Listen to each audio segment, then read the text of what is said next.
રાણપુરમાં જન્મમરણના દાખલાની મર્યાદા મુદ્દે યુથ કોંગ્રેસની રજૂઆત।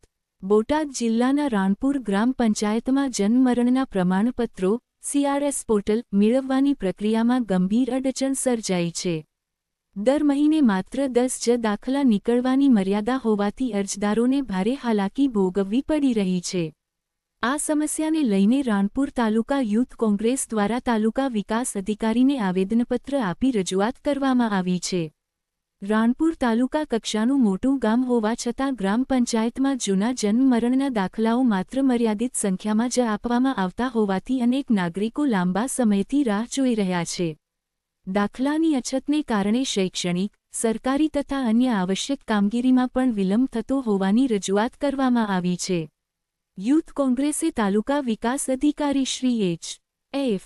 બુવાત્રાને આવેદનપત્ર સુપ્રત કરી દર મહિને નીકળતા દાખલાની મર્યાદા વધારવાની તથા અરજદારોને સમયસર પ્રમાણપત્ર મળી રહે તેવી વ્યવસ્થા કરવા માંગણી કરી છે।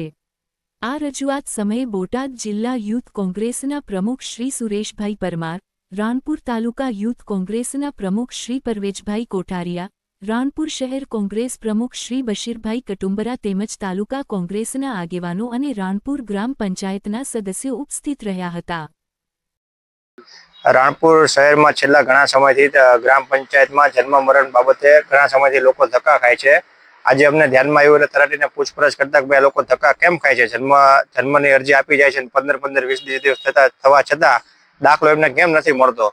એટલે તલાટી સાહેબ એવું કીધું કે ભાઈ અમને 10 મહિનાની 10 જ મંજૂરી છે ઓનલાઈન દાખલા કાઢવાની। અમે ટીડીઓ સાહેબને આવેદનપત્ર આપ્યું સાહેબ રોજની રાણપુર ગ્રામ પંચાયતમાં 20 થી વધારે અરજી આવે છે, મહિનાને 400 થી 500 અરજીઓ આવે છે। અમારી માંગણી એવી છે કે રાણપુરમાં રોજની 20 થી વધારે તમે સીએમ ભાઈ આ પોર્ટલ ઉપર તમે કરો કે શું કહેવાય એની લિમિટ વધારો, જેથી કરીને રાણપુરના પબ્લિક હેરાન ન થાય અને લોકોને સરળતાથી દાખલા મળે, રાણપુરના લોકો ધક્કાથી બચે।